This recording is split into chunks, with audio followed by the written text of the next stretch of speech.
कहानी की शुरुआत होती है घने जंगल के बीचों बीच एक बड़ी नदी से, जहां जेफ नाम का एक आदमी अपने कुछ साथियों के साथ इसी नदी में आगे की तरफ बढ़ रहा होता है। ये लोग सांपों को पकड़कर उसे शहर में बेचा करते थे, लेकिन आज ये लोग जिस जगह सांप पकड़ने जा रहे थे वो जगह बहुत ज्यादा खतरनाक थी। यहाँ बोट का कैप्टन भी जेफ से कहता है कि जिस जगह तुम लोग जा रहे हो वो जगह श्रापित है और जहरीले सांपों से भरी हुई है, और मैंने सुना है कि वहाँ क्रिम्सन नाम का एक बहुत ही बड़ा एनाकोंडा रहता है। जो भी उस जगह पर जाता है वो एनाकोंडा उसे मार देता है। लेकिन जेफ मुस्कुराते हुए बोट के कैप्टन से कहता है कि बस तुम मुझे वहां तक पहुंचा दो, वहां तुम्हें तुम्हारे पैसे मिल जाएंगे और तुम अपनी बोट को लेकर वापस आ जाना। जेफ सांपों को पकड़ने का एक एक्सपर्ट शिकारी था और आज जेफ खास उस क्रिम्सन एनाकोंडा को पकड़ने के लिए इस जंगल में आया था। कुछ देर बाद ये लोग उस जगह तक पहुंच जाते हैं और यहाँ बोट का कैप्टन जेफ से ज्यादा पैसे मांगने की डिमांड करता है, क्योंकि ये एक बहुत खतरनाक जगह थी और यहाँ तक किसी को पहुंचाना एक बहुत ही बड़ा रिस्की काम था। जेफ भी इनकार नहीं करता और वो जेब से पैसे निकालकर उसे दे देता है। लेकिन जैसे ही बोट का कैप्टन पैसे लेने के लिए दोनों हाथ आगे बढ़ाता है, तब जेफ जानबूझकर पैसे नीचे गिरा देता है, जिसे खुशी खुशी बोट का कैप्टन उठाने लगता है। पैसे उठाने के बाद जब वो मुस्कुराते हुए जेफ की तरफ देखता है, तब जेफ उसके गले में चाकू घोंपकर उसे मार देता है और बेरहमी से उसका गला काटकर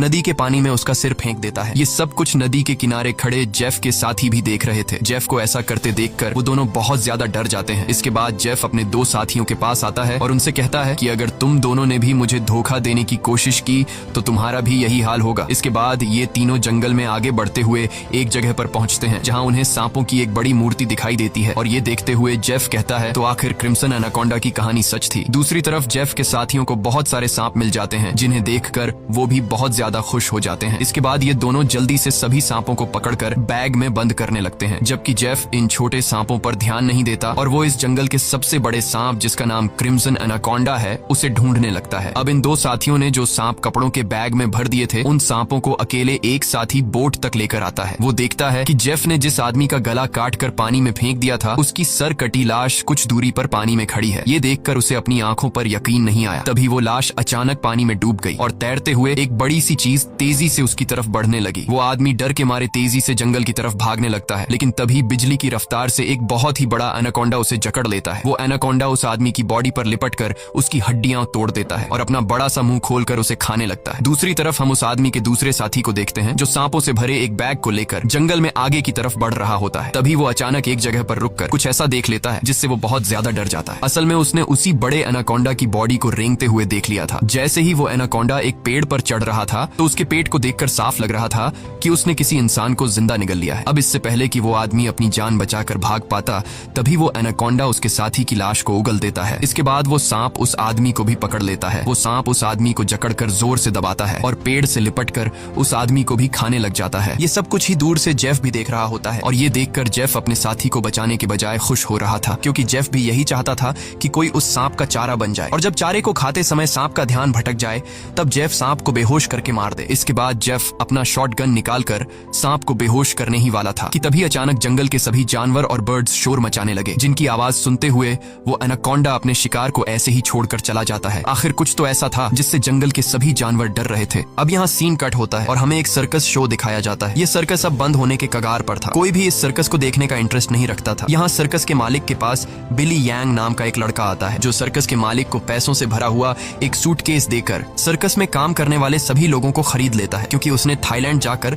एक नया सर्कस खोलने का प्लान बनाया हुआ था। सर्कस के लोग बिली यांग के पास इतने सारे पैसे देखकर परेशान हो जाते हैं, क्योंकि आज से कुछ साल पहले बिली यांग बहुत गरीब हुआ करता था। वो भी इन लोगों के साथ मिलकर सर्कस में काम किया करता था, लेकिन पता नहीं कि बिली यांग अब कौन सा ऐसा काम करने लगा जिससे वो रातों रात इतना अमीर हो गया। अगली सुबह बिली यांग बोट के जरिए सभी लोगों को थाईलैंड ले जाने का प्लान बनाता है। अब क्योंकि बिली यांग ने इन सभी लोगों को खरीद लिया था, इसलिए ये सभी उसकी बात मानकर बोट में बैठ जाते हैं और बोट का कैप्टन बोट को चलाने लगता है। रास्ते में बिली यांग बाथरूम में छिपकर किसी को कॉल करता है और कॉल पर वो सामने वाले से कहता है कि डिलीवरी तैयार है, जल्द ही मैं इन लोगों को लेकर तुम्हारे पास पहुंच जाऊंगा। बिली यांग की इन बातों से हमें पता चलता है कि वह बोट पर मौजूद लोगों के साथ कुछ गलत करने वाला है। कुछ दूर आगे जाने के बाद ये लोग देखते हैं कि आगे का रास्ता बंद है, जहां लकड़ी और कई सारे कंटेनर्स रखकर किसी ने रास्ता रोक दिया था। तब बोट का कैप्टन कहता है कि हम दूसरे रास्ते से जा सकते हैं, लेकिन उस रास्ते से जाते हुए हमें थाईलैंड पहुंचने में बहुत टाइम लगेगा। इसलिए बिली यांग को कैप्टन का आइडिया पसंद नहीं आता। वो कैप्टन को धमकी देता है कि जो भी हो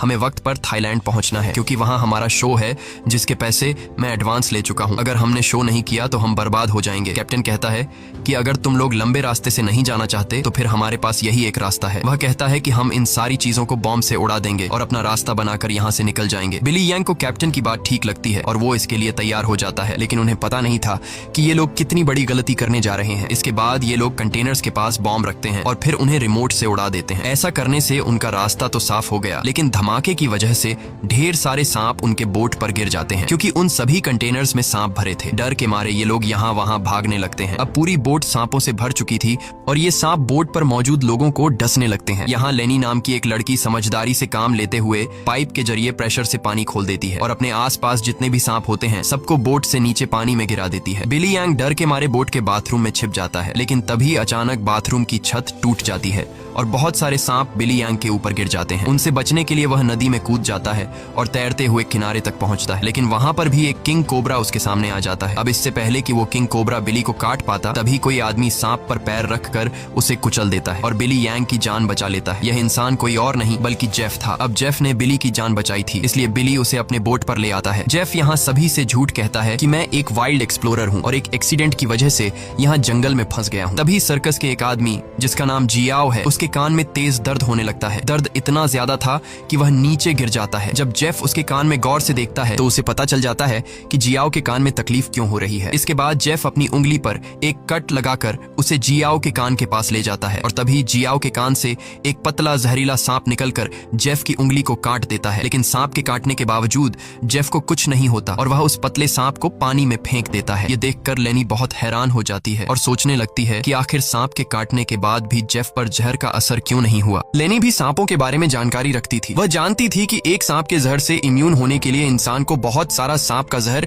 अपने शरीर में डालना पड़ता है, तब जाकर उस इंसान पर सांप के जहर का असर नहीं होता। ये सारी चीज वह बिली यांग को भी बताती है और कहती है, मुझे जेफ ठीक नहीं लग रहा। तुमने भी देखा कि सांप ने उसे उंगली पर काटा, लेकिन जेफ को कुछ नहीं हुआ। लेकिन बिली यांग लेनी की बातों पर ध्यान नहीं देता और कहता है कि हमें जेफ का शुक्रिया अदा करना चाहिए, क्योंकि उसने मेरी और हमारे एक साथी की जान बचाई है। दूसरी तरफ जेफ इस बोट के कैप्टन से मिलता है। जेफ बोट के कैप्टन को ढेर सारे पैसे देकर एक नक्शा दिखाता है और बोट के कैप्टन से कहता है कि अगर तुमने मुझे नक्शे पर बताई गई जगह पर पहुंचाया तो मैं वहां पहुंचकर तुम्हें और भी ढेर सारे पैसे दूंगा। कैप्टन उस जगह का नाम सुनते ही बंदूक उठाकर जेफ पर तान देता है। वह कहता है कि अगर दोबारा तुमने वहां जाने की बात की तो मैं तुम्हें गोली मार दूंगा। दरअसल कैप्टन भी उस जगह के बारे में जानता था कि वहां एक बहुत ही खतरनाक क्रिम्सन नाम का एनाकोंडा रहता है। यह सुनकर जेफ वहां से चला जाता है। कैप्टन बोट में बैठकर मछलियां पकड़ने लगता है, लेकिन तभी हम देखते हैं कि कैप्टन जिस फिशिंग रॉड से मछलियां पकड़ रहा था वह फिशिंग रॉड नीचे से कोई जोर से खींचता है, जिसकी वजह से वह फिशिंग रॉड कैप्टन के हाथ से छूटकर नीचे गिर जाती है। अब कैप्टन उस फिशिंग रॉड को उठाने के लिए नीचे झुकता है, लेकिन तभी उसे कोई पानी में नीचे खींच लेता है। दरअसल कैप्टन को किसी और ने नहीं बल्कि जेफ ने पानी में नीचे खींचा था। कैप्टन को मारने के बाद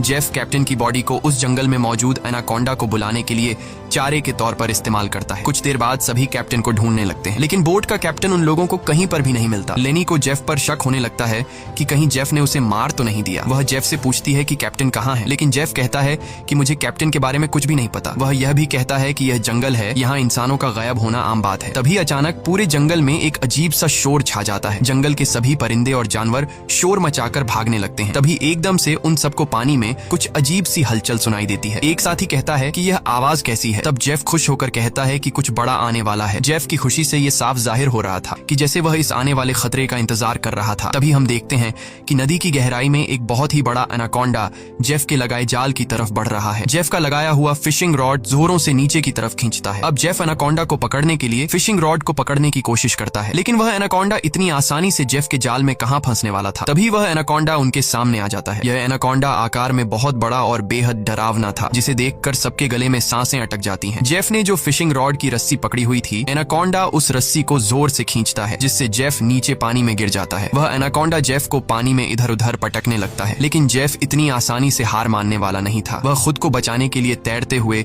उसी नदी में मौजूद एक छोटी बोट पर चढ़ जाता है और एनाकोंडा को पकड़ने वाले जाल की रस्सी को उसी बोट से बांध लेता है। अब वह बोट पर खड़े होकर एक नुकीले औजार से उस एनाकोंडा पर वार करता है, लेकिन उस वार से एनाकोंडा पर कुछ ज्यादा असर नहीं होता। एनाकोंडा जेफ को पकड़ लेता है। वह एनाकोंडा जेफ के साथ साथ उस बोट के ऊपर लिपटकर नीचे पानी में डुबो देता है। दूर खड़े ये लोग यह सब कुछ देख रहे थे और उन्हें लगता है कि जेफ मारा गया, लेकिन अगले ही पल जेफ तैरता हुआ पीछे से वापस बोट में आ जाता है। ये देखकर सभी लोग हैरान रह जाते हैं। अब जेफ फिर से पानी में एनाकोंडा ढूंढने लगता है, लेकिन उसे नहीं पता था कि एनाकोंडा अब पानी में नहीं बल्कि उसके पीछे बोट की छत पर है। एनाकोंडा सबके सामने अपने मुंह से कैप्टन की बॉडी को उगल देता है। ये देखकर बोट पर सभी लोग बहुत डर जाते हैं। ये लोग एनाकोंडा से खुद को बचाने के लिए इधर उधर भागने लगते हैं। वह एनाकोंडा कमरे में बंद सर्कस के 2 साथियों को मारने ही वाला था कि तब भी पीछे से जेफ हाथ में एक नुकीला औजार लिए एनाकोंडा पर हमला कर देता है, जिससे एनाकोंडा और भी ज्यादा गुस्सा हो जाता है और अब एनाकोंडा जेफ की तरफ बढ़ने लगता है। लेकिन जेफ एनाकोंडा से खुद को बचाते हुए उससे छिप जाता है, मगर एनाकोंडा भी जेफ का पीछा नहीं छोड़ता।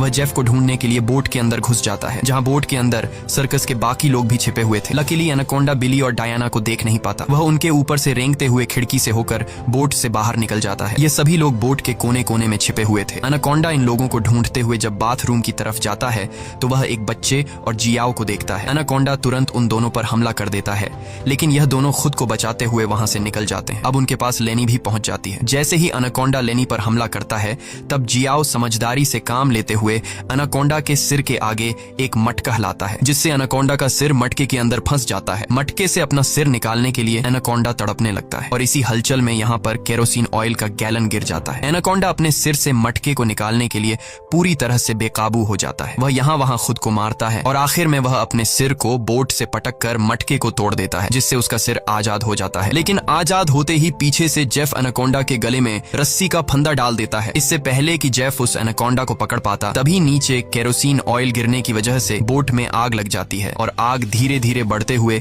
बोट में रखे बमों तक पहुंच जाती है, जिससे बोट में ब्लास्ट होने लगते हैं। तभी बोट में एक बहुत ही बड़ा ब्लास्ट होता है। अब बोट पर मौजूद सभी लोग खुद को बचाने के लिए पानी में कूद जाते हैं, लेकिन जेफ ने एनाकोंडा के गले में रस्सी बांधी थी, जिस वजह से वो भाग नहीं पाता और आग में जलकर मर जाता है। ये लोग जैसे तैसे तैरते हुए नदी के किनारे तक पहुंच जाते हैं। जहाज को जलता देखकर बिली यांग रोने लगता है। वह इस वजह से रोता है कि ये लोग अब समय पर थाईलैंड नहीं पहुंच पाएंगे। सर्कस के बाकी लोग बहुत ज्यादा डरे हुए थे, क्योंकि ये सभी जंगल के बीचों बीच थे और अब उनके पास वापस जाने के लिए बोट भी नहीं था। लेनी समझ चुकी थी कि इन सब का जिम्मेदार जेफ है। उसने इनके जहाज को एक जाल के तौर पर इस्तेमाल किया। वह जेफ से कहती है, अगर तुमने ऐसा न किया होता तो यह इतना बड़ा खतरा हम पर न आता। जेफ जवाब में कहता है कि तुम लोग जानते भी हो कि इस एक एनाकोंडा की कीमत कितनी है। अगर तुम लोगों ने इसे पकड़ने में मेरा साथ दिया होता तो आज हम सब करोड़पति होते। पैसों का नाम सुनते ही बिली यांग की आंखें चमक उठती हैं। वह थाईलैंड जाने का प्लान कैंसिल कर देता है और दौड़कर जेफ के पास आता है और कहता है, मैं तुम्हारे साथ हूँ। बताओ इस एनाकोंडा को पकड़ने के लिए हम क्या कर सकते हैं और हमें पैसे कैसे मिलेंगे। उसके बाद जेफ एक मैप निकालता है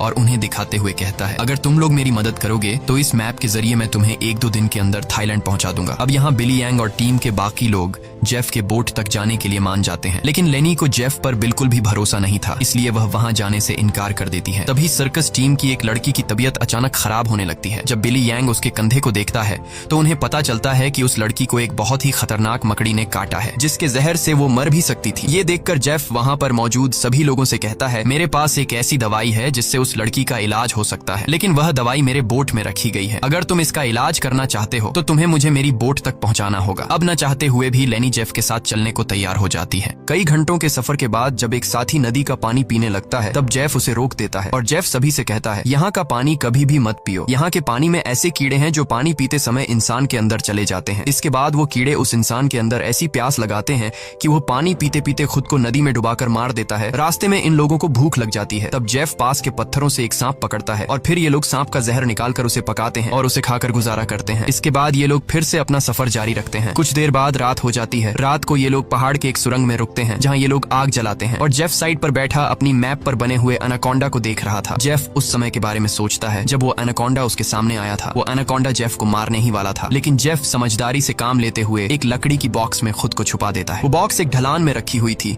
इसलिए जेफ बॉक्स को धक्का देकर रगड़ते हुए नीचे नदी तक पहुंच जाता है। अब जेफ इस बॉक्स से खुद को निकालने की कोशिश तो करता है, लेकिन बदकिस्मती से जेफ उस बॉक्स में हमेशा के लिए बंद हो गया और काफी समय तक जेफ उसी बॉक्स में फंसा रहा। इसके बाद ये लोग आते हैं। इन लोगों ने रास्ता खोलने के लिए डायनामाइट लगाकर कंटेनर तोड़ दिए, जिसमें से जेफ बाहर निकल गया और उनके साथ मिल गया। सीन फिर से प्रेजेंट में आता है, जहाँ जेफ इस मैप को देख रहा था। तभी बिली यांग उसके पास आता है और कहता है, तुम उसी एनाकोंडा को पकड़ना चाहते हो ना? जेफ कहता है, हाँ, ये एक बहुत ही बड़ा एनाकोंडा है, एक ऐसा एनाकोंडा जो इस पूरे जंगल का राजा है। यहाँ के सभी जानवर इस एनाकोंडा से डरते हैं। इसने दुनिया के बड़े बड़े शिकार किए हैं, यहाँ तक कि इसने अपने ही जैसे बड़े बड़े एनाकोंडा को मार गिराया, और अगर हम उसे पकड़ने में कामयाब हुए तो हम रातों रात मिलियनेयर बन जाएंगे। पैसों का सुनते ही बिली यंग कहता है, मैं आपके साथ उस एनाकोंडा को पकड़ने के लिए तैयार हूँ। अब काफी रात हो जाती है और ये सभी लोग सो जाते हैं। तभी सर्कस के एक साथी की किसी अजीब सी आवाज से आंख खुलती है। वो देखता है कि उसका भाई यहाँ नहीं है। अपने भाई को ढूंढते हुए वो उस सुरंग से बाहर आया और उसे ढूंढते हुए नदी के पास जाता है, जहाँ वो देखता है कि उसका भाई अपने आप को नदी के पानी में डुबाने की कोशिश कर रहा है। ये आदमी उसे ऐसा करने से रोकता है, पर उसका भाई इसकी कोई बात नहीं सुनता और तब वो वो देखता है कि उसके भाई की नाक से कुछ अजीब से कीड़े निकल रहे हैं, जिसे देखकर वो समझ जाता है कि इसने इस नदी का पानी पी लिया है। जो कि जेफ ने बताया भी था कि इस नदी का पानी पीने के बाद उस पानी के अंदर मौजूद कीड़े उस इंसान को इतनी प्यास लगा देते हैं कि वो इंसान खुद को उस पानी के अंदर डुबाने पर मजबूर हो जाता है। और ठीक ऐसा ही होता है। अपने भाई को मरा हुआ देखकर ये आदमी बहुत ज्यादा रोता है और वापस सुरंग में आ जाता है। अगली सुबह ये लोग दोबारा अपने सफर पर निकल जाते हैं। कई घंटों का सफर तय करने के बाद ये लोग एक नदी के पास पहुंच जाते हैं और अब इन लोगों को अपनी मंजिल तक पहुंचने के लिए उस नदी में से होते हुए पैदल जाना पड़ेगा। अब ये लोग पहले तो उस नदी में उतरने से काफी ज्यादा डर रहे थे, लेकिन कोई दूसरा रास्ता न होने की वजह से मजबूरन इन लोगों को उस नदी में उतरना पड़ता है। थोड़ा ही आगे जाने के बाद अचानक एक लड़का नीचे की तरफ इशारा करता है और हम देखते हैं कि इन लोगों को एक बड़े एनाकोंडा ने चारों तरफ से घेर लिया है। इनका एक साथी जिसका भाई रात को ही मरा था, वह डर के मारे सबके पीछे आ रहा था, लेकिन तभी पीछे से एक बड़ा एनाकोंडा उस पर हमला कर देता है और उसे बुरी तरह से जकड़ लेता है। लेनी उसकी मदद करने के लिए आगे बढ़ती है, पर वह ज्यादा कुछ नहीं कर पाती क्योंकि उसके पहुंचने से पहले ही एनाकोंडा उस आदमी की हड्डियों को तोड़ चुका था और फिर वह एनाकोंडा उस आदमी को अपने साथ पानी में डुबा देता है। अब ये लोग अपनी जान बचाने के लिए नदी में आगे की तरफ भागने लगते हैं। कुछ देर बाद आखिर ये सब लोग जेफ की बोट तक पहुंच जाते हैं, जहां जेफ अपने वादे के मुताबिक उन लोगों को उस लड़की के लिए एंटीडोट दे देता है जिसे कंधे पर जहरीली मकड़ी ने काटा था। अब यहाँ से थाईलैंड की जमीन भी काफी करीब थी और ये सभी थाईलैंड जाने के लिए निकलते हैं, लेकिन तभी जेफ उन लोगों को रोक देता है। दरअसल जेफ इसलिए इन लोगों को इस जगह पर लाया था ताकि वो इन लोगों को चारे की तरह इस्तेमाल कर सके। जेफ उन सब लोगों से कहता है कि मैं तुम सब लोगों को वादे के मुताबिक सही सलामत यहाँ तक ले आया हूँ, लेकिन अब तुम लोगों को भी अपना वादा पूरा करना होगा, तुम्हें मेरी मदद करनी होगी। तब वो छोटा बच्चा जेफ से कहता है कि अगर तो तुम्हारी ये मदद उस एनाकोंडा से जुड़ी है तो हम तुम्हारी कोई मदद नहीं करेंगे। इनकी ये बातें सुनते ही जेफ अपनी बंदूक निकाल लेता है और बिली यांग भी चाकू निकालकर उसका साथ देने लगता है। बिली यांग सभी से कहता है कि जेफ जो भी कह रहा है तुम्हें उसकी बात माननी चाहिए। यहाँ लेनी कहती है कि तुम लोग पागल तो नहीं हो गए हो, उस एनाकोंडा को पकड़ना बहुत मुश्किल है, क्यों तुम लोग अपनी जान से हाथ धोना चाहते हो? जेफ कहता है हाँ तुम ठीक कह रही हो, उस एनाकोंडा को पकड़ना मुश्किल तो है पर नामुमकिन नहीं, क्योंकि उस एनाकोंडा को खाते हुए जब उसका ध्यान भटक जाए तब उसे पकड़ा जा सकता है। उसके बाद बिली यांग और जेफ सर्कस टीम के 2 लोगों को रस्सी से बांधकर सांप का चारा बनाते हैं। वह बच्चा बिली यांग से कहता है तुम ऐसा क्यों कर रहे हो? सोचो अगर हम लोग मर गए तो तुम्हारी सर्कस में कौन परफॉर्म करेगा? ये सुनकर बिली यांग जोर जोर से हंसने लगता है और उस बच्चे से कहता है कि क्या तुम लोगों ने कभी सोचा नहीं कि मैं इतनी जल्दी कुछ ही सालों में इतना अमीर कैसे हुआ? अरे पागलो, मैं तुम लोगों को थाईलैंड में सर्कस के लिए थोड़ी लेके जा रहा था, मैं तो तुम्हारी बॉडी के ऑर्गन्स को बेचकर बहुत सारा पैसा कमाने वाला था और यही मेरा बिजनेस है। लेकिन अब देखो मैंने अपना प्लान चेंज कर दिया, अब मैं जेफ के साथ मिल गया हूँ क्योंकि मैं जानता हूँ कि तुम्हारे बॉडी पार्ट्स से भी ज्यादा पैसे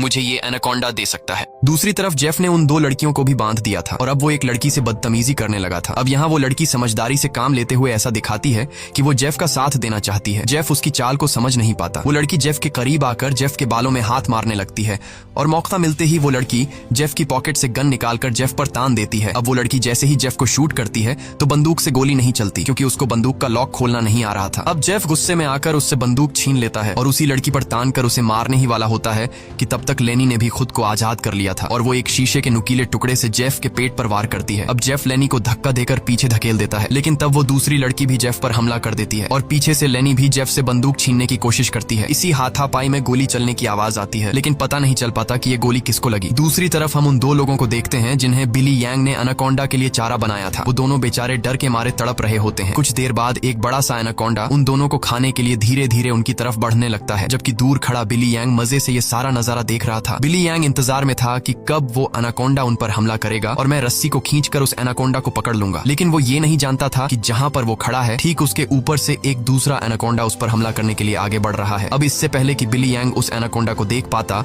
वो एनाकोंडा उसके काफी करीब पहुंच जाता है और वो एनाकोंडा बिली यांग पर हमला करके उसे अपने साथ उठाकर ले जाता है और तब बिली यांग के हाथ से रस्सी छूट जाती है, जिससे एनाकोंडा का चारा बने हुए 2 लोगों को जाल कवर कर लेता है, जिससे उनकी जान बच जाती है। दूसरी तरफ जेफ उस लड़की को मारने की कोशिश करता है, लेकिन लेनी पीछे से आकर जेफ को एक बड़ी लकड़ी से सिर पर मारकर बेहोश कर देती है। जेफ के बेहोश होते ही ये दोनों भागते हुए अपने 2 साथियों के पास पहुंच जाती हैं और उन्हें जाल से आजाद कर लेती हैं, लेकिन बदकिस्मती से जेफ को होश आ गया था और वो उनकी तरफ बढ़ने लगा, लेकिन तभी एक बड़ा सा एनाकोंडा आकर जेफ को ले जाता है। ये लोग अब जल्दी से यहाँ से निकलने की तैयारी करते हैं, लेकिन उनकी एक साथी चलने के लायक नहीं थी क्योंकि जेफ और उन लड़कियों के बीच हाथापाई के दौरान जो गोली चली थी वो गोली उस लड़की को लगी थी। कुछ देर बाद वो लड़की उनकी नजरों के सामने दम तोड़ देती है। अब बचे हुए 3 लोग अपनी जान बचाने के लिए जेफ की बोट में बैठकर नदी से होते हुए यहाँ से निकलने लगते हैं, लेकिन तभी पीछे से जियाओ को कोई चीज लगती है। जब वो कंधे से उस चीज को उतार कर देखता है तो उसे पता चलता है कि ये एक बेहोशी वाला इंजेक्शन है। कुछ ही सेकंड बाद जियाओ बेहोश हो जाता है और जियाओ को बेहोश करने वाला कोई और नहीं बल्कि जेफ ही था, यानी उस एनाकोंडा के हमले से भी भी वो बच गया था और उसने एनाकोंडा का सिर काटकर उसे मार दिया था। अब जेफ उन तीनों को पकड़कर एनाकोंडा के चारे के लिए बांध देता है और उनके चारों तरफ तेज धार वाली लोहे की तार बांध देता है और साथ में वहाँ पर खून भी छिड़क देता है, जिसके बाद वो उनके जाल की रस्सी को पकड़कर यहाँ से कुछ दूर खड़ा हो जाता है। कुछ देर बाद कई सारे एनाकोंडास खून को सूंघते हुए उन तीनों की तरफ बढ़ने लगते हैं। ये तीनों बहुत ज्यादा डरे हुए होते हैं और उनको अपनी मौत आंखों के सामने नजर आ रही होती है। ये सभी एनाकोंडास उन तीनों को मारने के लिए उनके काफी करीब पहुंच जाते हैं, लेकिन तभी एक बार फिर से जंगल के सभी जानवर शोर मचाकर भागने लगते हैं और यहाँ पर मौजूद सभी एनाकोंडास भी किसी को देखकर एक एक करके भागने लगते हैं। लेकिन एक एनाकोंडा अभी भी उन तीनों को मारने के लिए रुका हुआ था, पर तभी वहाँ पर क्रिम्सन एनाकोंडा आ जाता है और वो उस अकेले रुके हुए सांप पर हमला करके उसे एक ही झटके में मार देता है। यहाँ हम उस क्रिम्सन एनाकोंडा को अच्छी तरह से देख पाते हैं, जो साइज में बहुत ही ज्यादा बड़ा और खतरनाक था, जिसे देखकर ये तीनों बहुत ज्यादा डर जाते हैं। लेकिन दूर खड़ा जेफ क्रिम्सन एनाकोंडा को देखकर बहुत खुश होता है। वो एनाकोंडा उन तीनों से लिपटकर अपना बड़ा सा मुंह खोलकर उन तीनों को खाने ही वाला था कि तभी जेफ जाल की रस्सी छोड़ देता है, जिसमें वो एनाकोंडा फंस जाता है। ये एनाकोंडा अपने आप को छुड़ाने के लिए तड़पने लगता है। वो काफी जोर लगाकर खुद को आजाद करने की कोशिश करता है, लेकिन जब वो आजाद नहीं हो पाता तब वो अपने तेज नुकीले दांतों से जाल की रस्सी काटकर खुद को आजाद कर लेता है। लेकिन अभी भी जाल की रस्सी उसके बॉडी में फंसी हुई थी, इसलिए जेफ रस्सी को मजबूती से पकड़कर उसे पकड़ने की कोशिश करता है, पर जेफ एनाकोंडा की ताकत का मुकाबला कहाँ कर सकता था। जेफ उसे पकड़ने की कोशिश में दो पेड़ों के बीच फंस जाता है और अब वो उन पेड़ों से बाहर निकल नहीं पाता और मौके का फायदा उठाते हुए वो क्रिम्सन एनाकोंडा जेफ की तरफ बढ़ने लगता है और जेफ को पकड़कर बुरी तरह से जकड़ने लगता है। ये तीन लोग भी अपनी आंखों से ये सारा नजारा देख रहे थे और डर के मारे जल्दी से खुद को छुड़ाने की कोशिश करते हैं, क्योंकि उन्हें पता था कि जेफ के बाद उनकी बारी है। ये लोग खुद को छुड़ाने का हर मुमकिन तरीका अपनाते हैं, लेकिन ये लोग उस जाल से निकल नहीं पाते। तभी वो छोटा लड़का अपने आप को बचाने के लिए अपने दांतों से जाल की रस्सी काटने में लग जाता है और काफी कोशिश के बाद वो रस्सी का कुछ हिस्सा काट लेता है। अब थोड़ी ही रस्सी बची थी, इसलिए वो अपने दांतों की पूरी ताकत लगाकर रस्सी को काटने लगता है, जिससे उसके दांतों से खून आने लगता है। यहाँ क्रिम्सन एनाकोंडा जेफ को बुरी तरह से जकड़ लेता है और वो जेफ को दबाकर उसकी हड्डियां तोड़ने लगता है, जिसके बाद वो क्रिम्सन एनाकोंडा जेफ को भी जिंदा निगल लेता है। दूसरी तरफ वो बच्चा अपने दांतों से रस्सी तोड़ने में कामयाब हो जाता है और वो उन दोनों को भी आजाद कर लेता है और ये लोग नदी की तरफ भागने लगते हैं।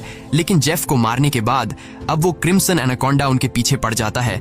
ये दोनों एक पेड़ के पीछे छिप जाते हैं, जबकि वो बच्चा एक लकड़ी के बॉक्स के अंदर खुद को छिपा लेता है, पर एनाकोंडा उसे देख लेता है और अब वो एनाकोंडा धीरे धीरे उस बच्चे की तरफ बढ़ने लगता है। बच्चा पूरा जोर लगाकर उस कंटेनर से बाहर निकलने की कोशिश करता है, लेकिन उस कंटेनर के दूसरी तरफ का दरवाजा बंद था। वो बच्चा चिल्लाकर उन दोनों से मदद के लिए पुकारता है और वो एनाकोंडा भी अब बच्चे के काफी करीब आ चुका था। अब इससे पहले कि एनाकोंडा उस बच्चे को मार पाता, तभी बाहर से जियाओ कंटेनर का दरवाजा तोड़कर उस बच्चे को बचा लेता है।